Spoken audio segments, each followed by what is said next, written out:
I have a child, his name is Sam, and he unfortunately suffered from a stroke in utero. So he has a diagnosis of cerebral palsy.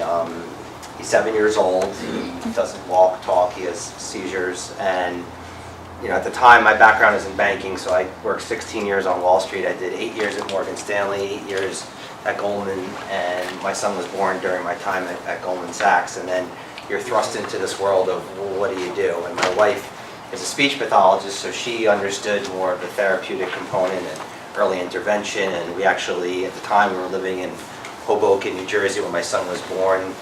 He was in 4 different NICUs for about 3.5 months, and during that time we left New Jersey, moved to New York, because early intervention back then was fully funded in the state of New York versus the cost share in New Jersey, and we won 5 times a week, and we just didn't want to pay close to $900 a month for therapy. So we moved, and in New York, the state programs are vastly different than New Jersey.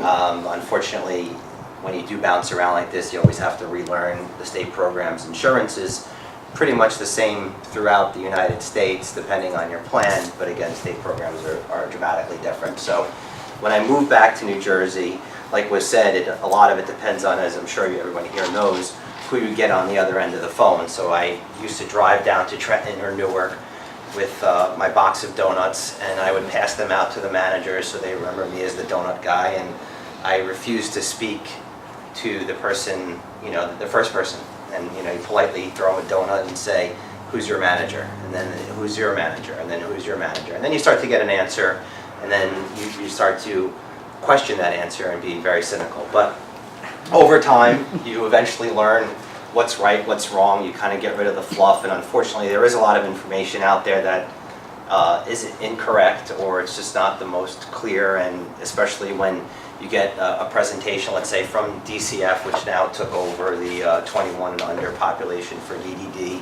They come out and they don't even really know what they're talking about, and I know it scared the heck out of me, and so I spent a lot of time annoying them. This year, as everybody probably knows, there was a transition within DDD. So DDD for the under 21 population is now serviced by DCF. DCF then outsourced the care management component and the intake component to a private company called Perform Care. So when people say Perform Care or DCF, a lot of times it's synonymous with one another.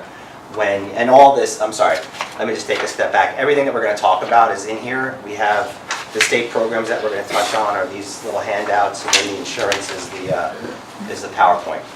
Quick question. Yeah. Not from New Jersey and fairly new to this game. DCF? Division of Children and Families. Thank you. So you're not from New Jersey, but you're going to be accessing New Jersey programs, or? Probably he's living here now. So. Oh, okay, great. You're in New York, though? Yeah. Okay, we could talk, because I do remember things when I was in New York, so after this we can go over a couple of little gems that are... Just if you... Absolutely, I won't use acronyms. First time an abbreviation, Sure, sorry about that. So I won't use acronyms. So DDD is Division of Developmental, now I even get confused, Division of Developmental Disabilities, and DCF is Division of Children and Families. So DDD houses, I use the word houses, but developmentally disabled population in the state of New Jersey. Now 21 and under is managed by DCF. Perform Care does the applications. Key to note, what happened this year is the applications for the program for 18 and under, and this is where it gets a little tricky. 18 and under is done by DCF/Perform Care. 18 and over is done through DDD. However, services for DDD is 21 and over. So you're applying at age 18, 21 and over is when you actually get services. One of the additional requirements is Medicaid. You have to be Medicaid eligible in order to receive services through DDD. That's new. The reason why they're doing it is so they can access federal dollars, which does make sense. The ramifications of that is higher functioning developmentally disabled people might now not be Medicaid eligible. That population, obviously, like I gave you some background about my son, that doesn't apply to him, but it might apply to, let's say, someone with Asperger's or a whole host of different illnesses that might have qualified them for DDD services before this took place. So that's just a key thing to note. When you do apply for Medicaid, you can apply for Medicaid either if your family's on Medicaid, let's say a parent might be on a disability or there might be income issues, You can apply for Medicaid at any age and be eligible, but most likely you'll apply for Medicaid when the child is 18. And through Medicaid, you can also get SSI as well. If you are eligible for SSI by default, you get Medicaid, SSI, Social Security income. For 21 and under population, though, the services through the state of New Jersey are somewhat slim. You have vehicle and home modifications, so they can put a ramp in your house, they can do a ramp to your car, they can maybe do some lighting. I'm working with a family to get them some additional lighting. Their child has vision problems. There is a cash option respite, which you might hear about. Some families that might get a monthly stipend of $100, $200 a month. Some of it might be $1,000, whatever. It's becoming few and far between in order to get that money, but it is available more so for the medically fragile population as opposed to, let's say, a person with autism might not necessarily need a trach or G-tubes or require nursing care, but a child like my son who has seizures and does, has a G-tube and does need 24-hour private duty nursing care, he could potentially qualify for that. So there's a little bit of distinction there. 21 and over is when DDD takes over, and that's where you're going to get residential, that's where you're going to get vocational, you're going to get day programs, and this is all changing in the state of New Jersey. So what I'm telling you now, I drank a ton of coffee, so if I speak very fast, please tell me to slow down. What I'm telling you now is going to change. How it's going to play out, and you might even be able to tell more about how it's going to play out as DDD providers, because the way they're actually paying for services is going to be different, and it is changing right now. So I want to just stress that what I'm telling you is effective now, but this is going to change as far as budgets are concerned. There's going to be what's called like money follows the person, as opposed to, let's say, a DDD approved agency would get a budget of $50,000 or $100,000 to provide services. Now that budget's going to be directed towards the family and that person with an account manager, and that account manager is going to do the budget and they're going to apply, and it's going to become somewhat more competitive on the providers to be able to stretch those dollars more. And it's going to be, I think, somewhat more onerous on the families in order to shop around a little bit more, because now you're going to be really stuck to this budget, and certainly, add to that when we're done. But that's how this is going to play out. Other than that, the transition from DDD and DCF is really not much different than when it was just DDD alone. It's really just who you're going to for services and who you're going to do the application. The application itself is, if anybody's seen the application for DCF now, it's almost identical to the DDD application, and you can access it on Perform Care's website. And I have the web address on here so everybody can go and look. They are somewhat faster on approving people for DCF than they used to be when it was just DDD alone. But again, the services are somewhat minimal for the 21 and under population. Another thing that does anybody have questions though on DDD itself, like how do you qualify for developmental disability? And I assume most people in this audience know DDD and are fully, okay. So I don't want to, yeah. One about you specifically. Your son qualifies for SSI now, does he not? No, he does not, because of my income. Oh, I see. But if I was on SSI or SSDI, Social Security Disability Income, then yes, he would certainly qualify. And there is some misinformation, I want to just touch on that. There's some organizations out there that are talking about what's called a medically needy split application. I don't know if anybody's ever heard of this. Basically what it's talking about is how if you have two children, one with disabilities and one without, you can deem all your assets to the healthy child, thus bankrupting the handicapped child. But obviously then everybody who has two kids would qualify, and that's just not the way it plays out. There still is an income requirement. It's a little bit higher, but there still is an income requirement. I think it's about $6,000. So it's very, very low in order to qualify if the family makes more than that. But certainly when he's 18, we're going to apply for Medicaid and SSI, and he would most likely get it, short of a miracle. The other program, then there's also Medicaid waiver programs, and one of the big Medicaid waiver programs is called the CRPD waiver. Some people in this audience, depending on how old your child is, might be on CCW, Community Care Waiver.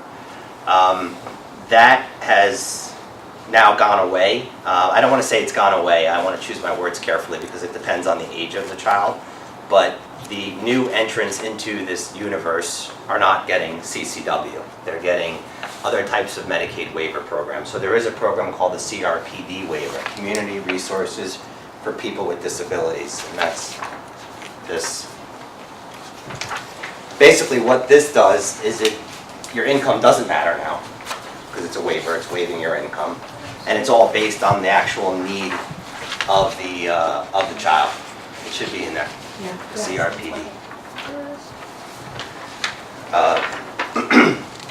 So we'll use my son sort of as the proxy and the measurement here. So my son qualifies for the CRPD waiver because he requires 24/7 private duty nursing care, which is one of the requirements. The requirements are listed on here. You have to basically meet an intake level of care. An inpatient level of care. So without me or my wife, he would need to be institutionalized, put into a hospital or a long-term care facility. And that's how you can then qualify for this CRPD waiver. This still exists today. It might change, but it's in existence today. The application is very, very easy. You would get a Medicaid card and you would then get your nursing hours. One of the other programs is called the Catastrophic Illness and Children Relief Fund. I don't know if anybody's heard of this program.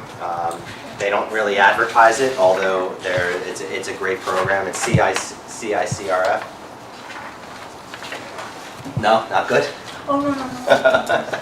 So this program reimburses families for out-of-pocket medical expenses from 0 to 21. Now, because your child might be over 21 doesn't mean that you're not eligible to apply. You could just apply for the years when your child was 21 or under.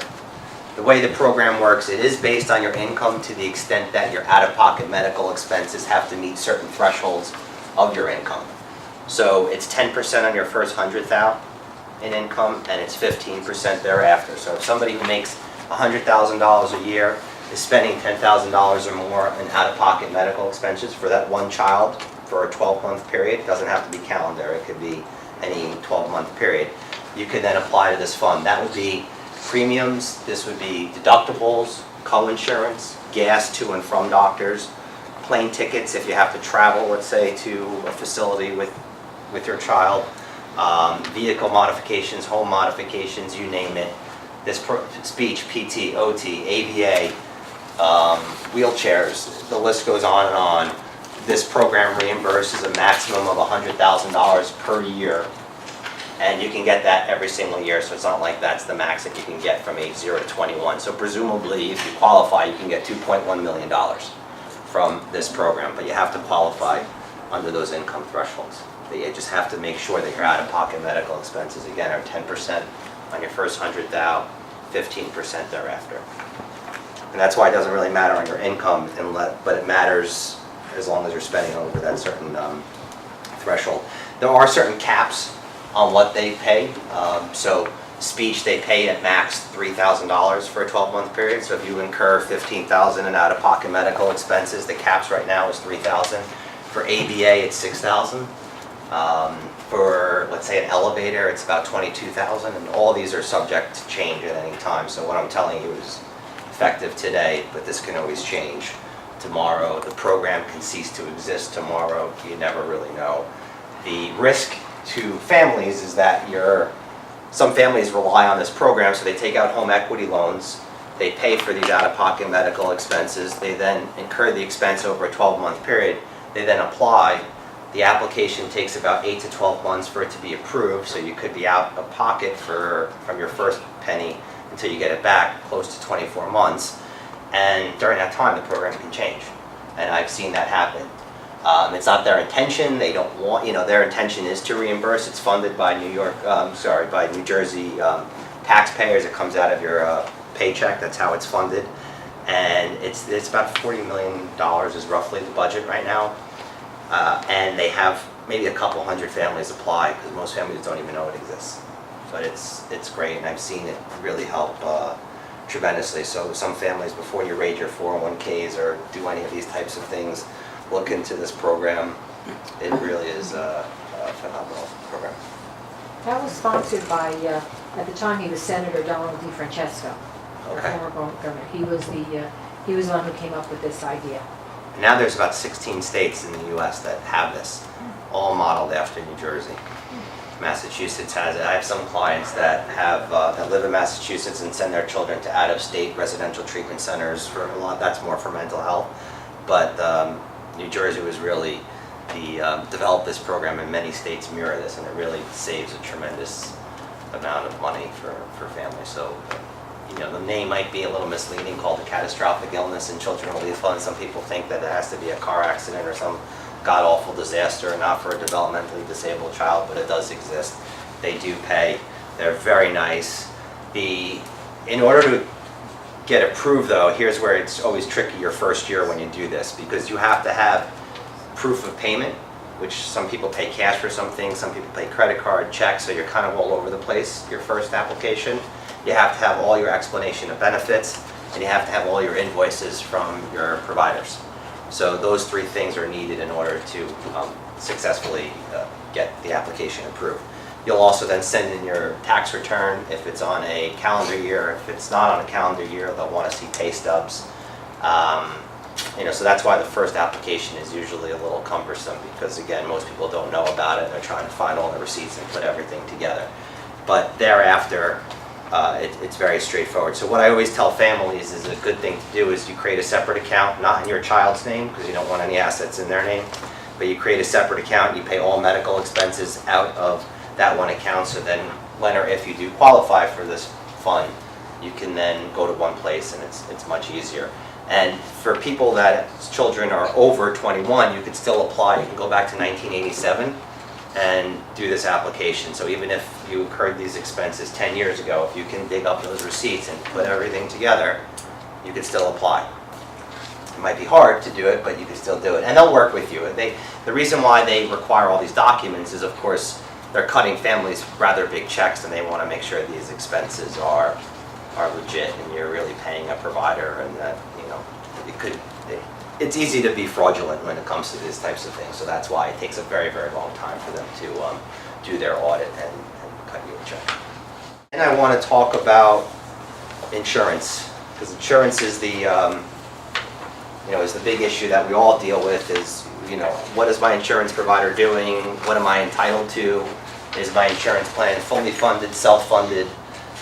What are my rights? Who am I appealing to? How do I do a successful appeal? Even if you get paid on a claim, it just happens so often that these claims get processed incorrectly. Even by accident, there's a computer, there's a person that's processing it, there could be a code with a decimal in the wrong spot, and then all of a sudden you're not getting paid to the maximum extent that you should be getting paid.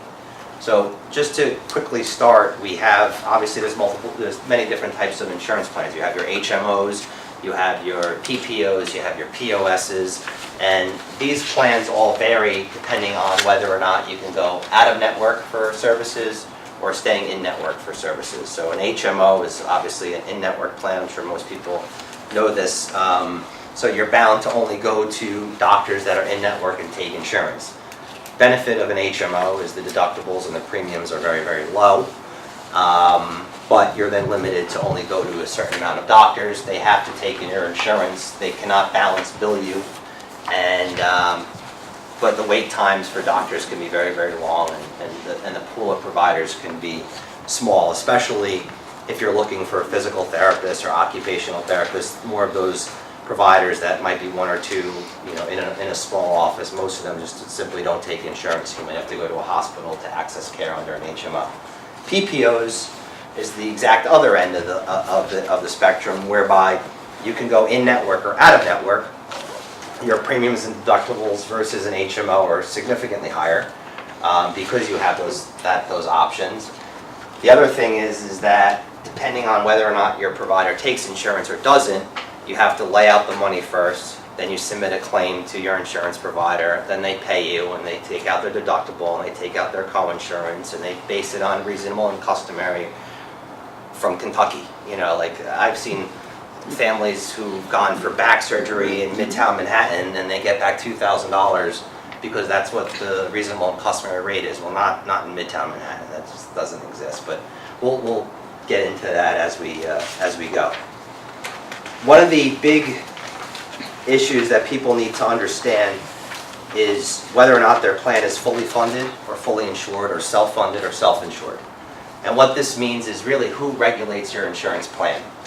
So in the state of New Jersey, I'm sure most people have heard of this autism mandate where if your plan is written out of the state of New Jersey, they have to provide benefits for habilitative benefits for autism or developmental disabilities. So this would be your PTs, your OTs, your ABA for that population. They can't exclude it, but it's written out of the state of New Jersey. Yeah? Up to age of 21. No. No. At any age? We're going to go into the autism mandate specifically at the very, very end. Where was I? Excuse me. So fully funded again is the insurance plan is based out of the state in which it's written. So when you do an appeal, for example, you're appealing to the state in which your plan is written. So in New Jersey, it's Department of Banking and Insurance. In New York, it's Department of Financial Services. You could be working in New Jersey and your plan could be written out of California, and that's the state in which you have to go through the appeals process. And we'll do a deeper dive into that. The thing about fully funded plans is they're not very flexible. So the plan is what it is. If you are looking to add a benefit, you really can't, versus a self-funded plan. And I'll give you an example. My former employer has a self-funded plan. Self-funded plans are primarily reserved for very large companies because they spread their risk out over 30,000, 40,000 people versus a smaller company that might have 10 or 20 or 30 people, and they just couldn't possibly reimburse their families. Because what the difference really is that in a self-funded, the employer is actually paying your benefits. It's their money. Versus fully insured or fully funded, it's the insurance company that's actually paying for your care. So when a self-funded plan, the employer can add or take away benefits whenever they want. They could do it today, they could do it tomorrow. So when my son was born, we needed private duty nursing. There wasn't a private duty nursing benefit at my company at the time. I called and 4 weeks later they added it in.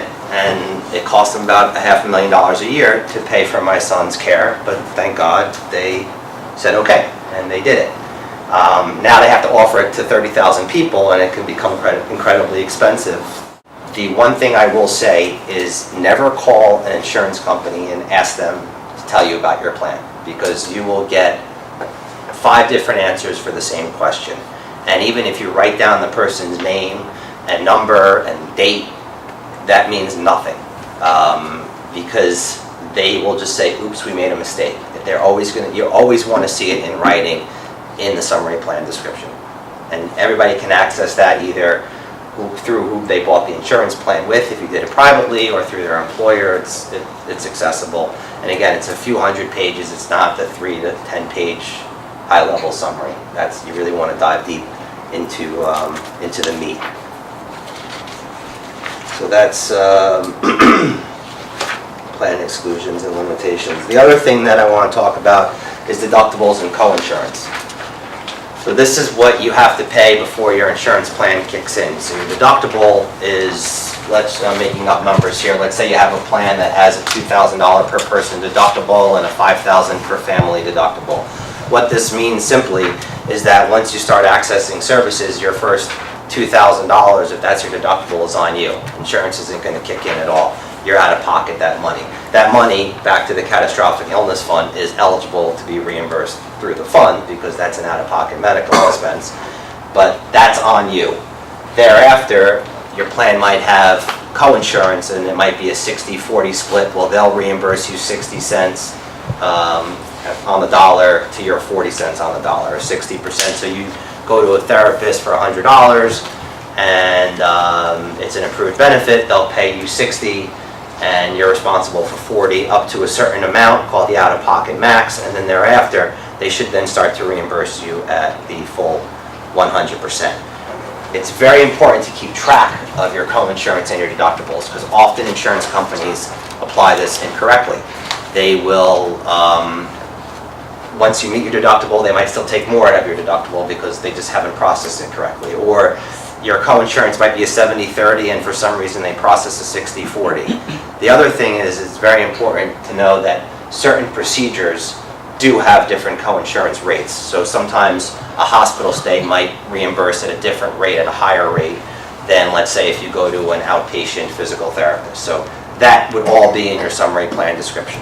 It also will detail, again, what needs pre-certification and pre-authorization. Failure to get pre-cert and pre-authorization can also lead to a reduction in the amount they're going to pay. Sometimes if you don't get it, they'll cut your benefit in half. So if you were supposed to get, let's say, the full amount covered, or 70% or 60%, they cut it right down to 50% due to failure for a pre-cert. And it'll say in your summary plan description everything that does require pre-cert and pre-authorization.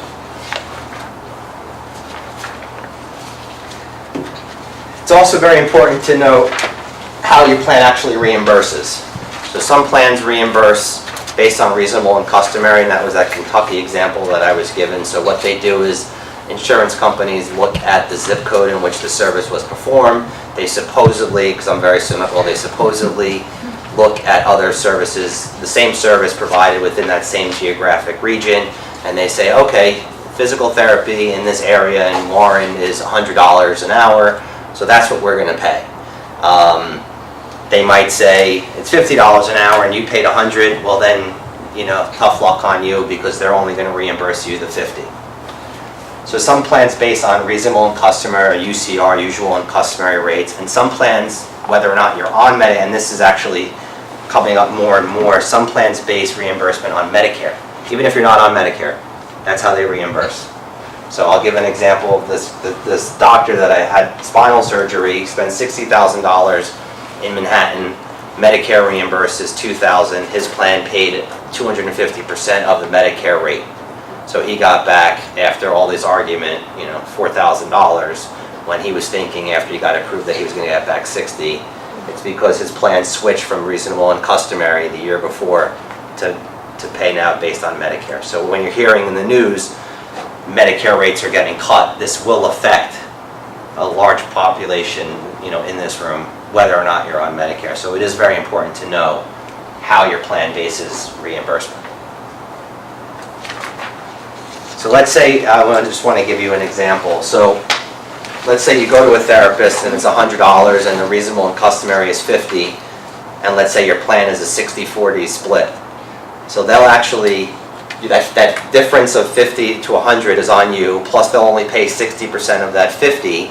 So before you know it, you're out of pocket $70 when you thought your plan covered it. And they're going to say, yeah, we covered it, and they did, but not really, because you're out of pocket all this money. So that's why, again, it's just very, very important to understand where your rates are. To ensure you get the proper reimbursement, it's very important that your actual claim form is correct. And oftentimes, doctors submit incorrect claim forms. They might have, I'll give you an example, cerebral palsy is 343.00, that's the diagnosis code. But if you move that decimal one way to the right or to the left, all of a sudden it makes it invalid, or it's a totally different, uncovered, unrecognizable disease that insurance just doesn't pay for at all. So it's very important that you, before you submit claims, that you actually see what they're submitting. You should know the proper coding. Now, obviously, you'd like to think that you don't have to know the proper coding that the doctors do, but that's just not the way it plays out. And some people might have heard of DSM, which is Diagnostic and Statistical Model. It regulates, it not regulates, but it defines our healthcare in the United States. It's the coding, it's actually changing. So I can guarantee when this change takes place, it's due to change next year, there's going to be a whole host of issues, because providers now are going to have to learn all new coding, insurances are going to have to learn all new coding. So it's just very important that you understand the services that you're going for, as well as the diagnosis that you have. Just wanted to quickly show how it's on page 14, how simply putting the wrong decimal place or the wrong number somewhere can change everything. So, for example, the top part, 975.3 is not a valid CPT code or procedure code. It should be, this is for therapeutic activities, physical therapy. That would be invalid. You wouldn't get paid on that, the 975.3. The other thing is if you look over to the right, it says TOS, time of service 1, and number 3. PT and OT are time services. And I'm using PT and OT because obviously a lot of the people that we're here for do these types of therapies. PT and OT are time services, so that what that means is each unit is actually 15 minutes. So if you put a 1 here, you're getting, and you might have gone for PT for an hour, but if you put a 1 here, you're only getting back 1 unit, 15 minutes worth, so you're getting shorted 45 minutes. So what you have to do, and if you look right below, is you get rid of time of service, because that's of 0 value. And that number 3 is actually should be the word units. But this is actually from a provider. And when I was saying that you have to check your provider, this top part is what a provider sends out. And unfortunately, a lot of their clients, and it's not they don't want to be doing this because they would love to see their clients get reimbursed, but it's very important. Families were like, wait, well, this is great. I get back $25. Yeah, I'm out of pocket $75, but I'm getting something back. Well, really, they should be getting back the full 100, and they just don't know it. So it's very important to make sure all these codes and all these decimal places are always in the right place. When your doctor's not in network and you have to submit the claim yourself, they're going to give you, like I said earlier, a piece of paper with their letterhead and talking about the procedure they perform. You're going to have to attach to it a claim form. And this is what a claim form from United Healthcare looks like. Aetna, Cigna, they all have it. It's just asking for your name, your date, who you're applying for. This is the craziest thing. You can't staple it to the invoice. If you do, they'll throw it in the garbage. It has to be paper clipped to the invoice. So just make sure and I wrote that, you have to paper clip it. Stapling it, they will throw it away. Anything that's wrong on here will also prevent the claim from going through. So if you put the wrong address, the wrong phone number, I do so many for my son. If I ever have a claim for myself, I write my son's name just because I'm so used to using his name. And that always, I never get my money reimbursed for myself because I always put it under my son just by default. But all these things are going to prevent the claim from getting paid. And unfortunately, it's only going to get worse with the new law. That's a whole other conversation. Stay in network. What's that? Stay in network. Yeah, stay in network. All right, and then the last thing I just want to touch on is the appeals process, because most of us spend a lot of time dealing with appeals. So I'm going to use an example. One of the families that I was working with, the child was denied speech therapy. The child has autism. At age 5, they said the child will no longer progress from speech at age 5, which is absolutely absurd. I mean, that flies in the face of all medical convention that at age 5 you reach maximum therapeutic benefit. Yeah. Who said? Insurance. The insurance? Yes. So what happens is the client got a claim, they submit it off to insurance, they got back the explanation of benefits, and the explanation of benefits, the very bottom says, well, it's all zeros, and then it says denied, not medically necessary. So you get that explanation of benefits, and now starts the appeals process. On the EOB, it'll state you have, let's say, 180 days to submit a first level appeal. So it's very important, and I just want to skip real quick to page 23. When you get a denial, it's very important to understand the actual policy that's governing the denial. So you have the right, when you get a denial, to request all policies and procedures that they use to make a medical necessity determination. And here's an example of one. This is from United Healthcare Oxford, and this defines the clinical policy as it relates to PT, OT, those two therapies. Okay, so you want to get a copy of that, and these are easily accessible online, and you can request it free of charge. So that when you start the appeal, you're going to attack it's called the clinical policy bulletin or medical policy. You want to attack every one of the reasons why your child or whoever you're caring for meets all their requirements. And this is the Bible, sort of say. So you're going to write your own letter. This is what I always recommend. You're going to write your own letter, and you're going to hit on all these points. You're then going to write an outline for your doctor. I find that doctors write not good, not shoddy letters of medical necessity, because they just don't have time. They just, I don't want to say they just don't have time. So it's best that you detail everything that you want to say and what it is that you're actually going for. So write the letter of medical necessity yourself. Use the clinical policy bulletin.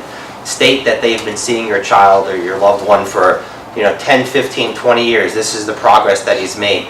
and then have them, obviously, they're going to sign off on it. They might tweak it a little bit, but they're going to sign off on it, put it on their letterhead. So your appeal is going to have the clinical policy bulletin, the explanation of benefits, your letter, and the doctor's letter. And then I always like to throw in some research report. And you can find this online. You can find anything for physical therapy and cerebral palsy, and it'll talk about how physical therapy helps children with cerebral palsy, whatever you can do to add some meat to it. You have 3 levels of appeal. Regardless of where your insurance plan is, fully funded or self-funded, you have 3 levels of appeal. The first 2 levels are with your insurance provider. So after you get back the EOB, you're going to submit an appeal. If you win, then you're done, and the insurance then has to pay. If you lose, you go to a level 2 appeal.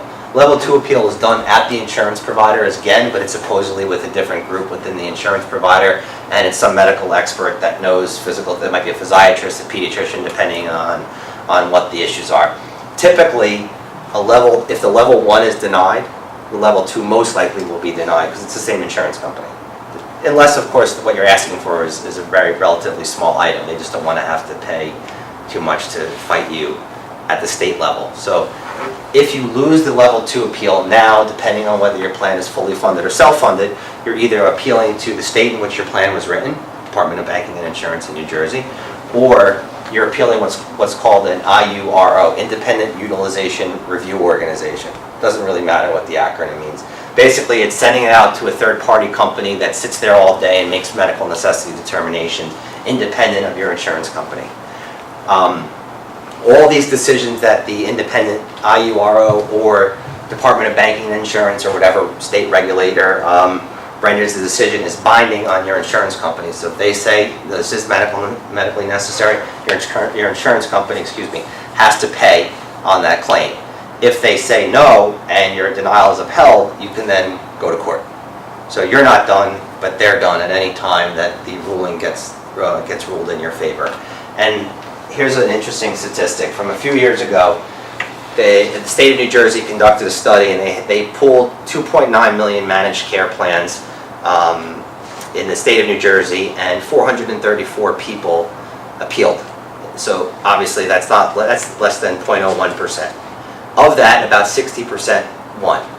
So the message is appeal. If you have a plan and you're paying for it, and it is a medical necessity, and you have you have physical therapy in your plan, appeal, and take it all the way to the 3rd level of appeal. Especially in states that there are things like the autism mandate or the developmental disability mandate. They're not going to want to contradict themselves. The other thing that I also like to throw in, especially when I'm doing fully funded appeals in the state of New Jersey, if your child is in DCF or DDD, put that acceptance letter in the appeal.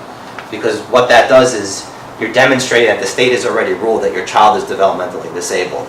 And you don't want the department, that's one agency, and you don't want the Department of Banking and Insurance saying, wait, they're not developmentally disabled. They can't really go against each other. So just more substance to throw into that appeal. I hope that makes sense. And it is 21 and under. Just the next slide, it is 21 and under. I was confusing with 26 when you can stay on your family plan. That'll probably change. With the new laws that are coming out, I just want to quickly add, I was mentioning to you earlier today, there's a ton of, obviously, there's all this rhetoric from the left and the right, and regardless of your political affiliation. I just finished reading, and trust me, I'm not being compensated for trying to pitch this book, but there's a book called Obamacare Survival Guide, and it has a little bit of a right-wing tinge to it, I'd say, but it's not like one of these scare the heck out of you type books. So it's actually quite interesting, and it really sticks to the facts. So if anybody's interested in reading not the 2,000-page law, but a 200-page book, it's actually quite quick. It's written by this guy, Nick Tate. It's called the Obamacare Survival Guide, and it really just goes into the healthcare exchanges. And one of the key things that's happening, and it's great for obviously our population, is the pre-existing condition is gone, the lifetime caps is gone, the annual caps is gone. The other thing is that there are going to be essential benefits in the plan, meaning habilitative or I'm hoping nursing, but they're actually still ruling on what all insurance plans have to offer regardless of where they are, state fully funded, not fully funded, regardless, all insurance plans in the state, in the United States are going to have to offer these 12 key essential benefits, which are still being written by the Department of Human Services, Health and Human Services, but this is actually a good thing for our population. Scott, thank you very much. Thank you. Very Thank you. Good.